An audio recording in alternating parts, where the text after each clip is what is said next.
So as you're out praying for lostness and sharing the gospel, we've discovered that we find 4 different responses to the gospel. And in Acts chapter 17, verses 32 to 34, we find 3 of those. So go ahead and read Acts 17 with your buddy.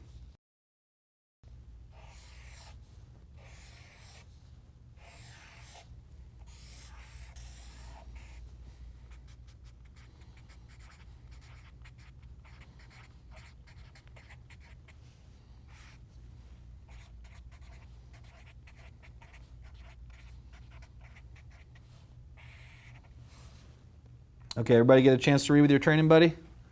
All right, so what did you notice, the 3 responses in Acts 17? Okay, yeah, some mocked. All right, so that would be a red light response. Some said we want to hear more, so that's a yellow light. And then some wanted to repent and believe. That's a green light response. So let's go ahead and define these. So a red light would be somebody who says no. Whether they're rude or they're kind, they're saying no to either you or to the gospel. That would be a red light response.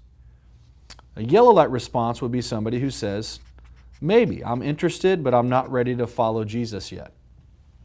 And then a green light response is somebody who says yes, and they're not just saying yes to you, they are saying yes to Jesus. A green light response is specifically defined as they will repent and believe in the gospel and choose to follow Jesus. That's how we define a green light response. And we've noticed in the harvest a 4th response where they say, hey, I'm a Christian. I'm a follower of Jesus. So we are going to encounter believers out in the harvest. So these are the 4 different types of responses. Go ahead and practice defining them with your training buddy.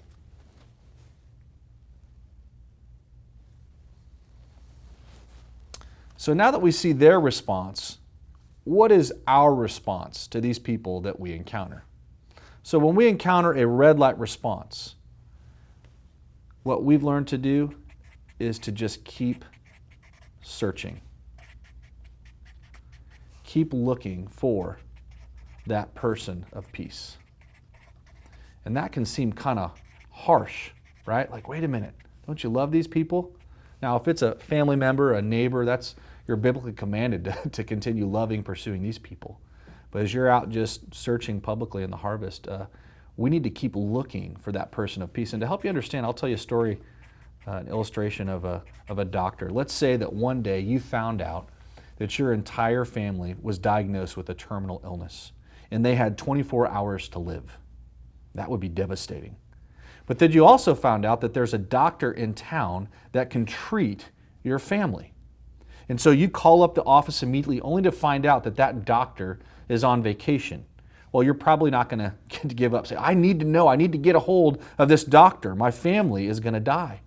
And so they let you know that the doctor is off the grid, but is in town and likes to go to coffee shops. So what are you going to do? Well, you're going to go to every single coffee shop in town that you can find.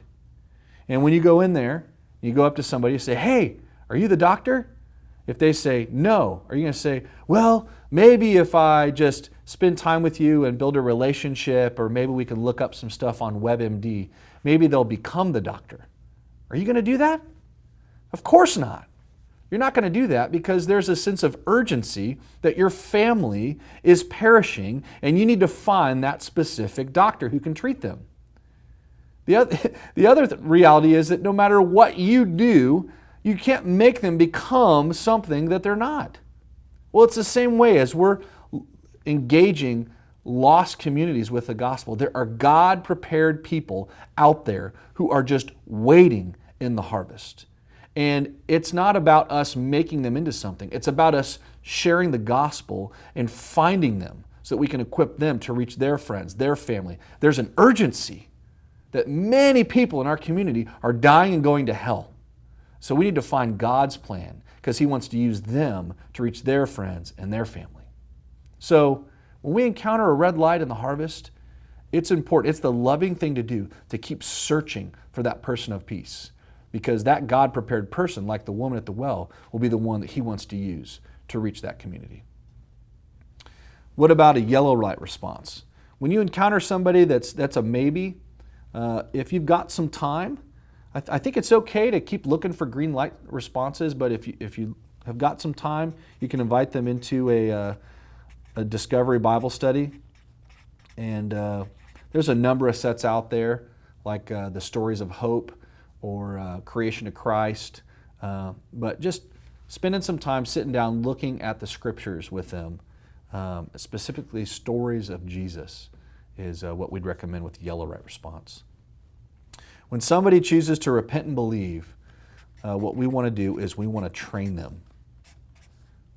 Equip them first in the 411 and then in the commands of Christ. And if you've got the freedom to baptize, go ahead and baptize them. And then lastly, when we encounter a Christian, it's the exact same response. We want to train them first in the 411 and next in the commands of Christ. So these are the 4 responses to the gospel and what our response should be, that we might equip them to make disciples who make disciples to see no place left.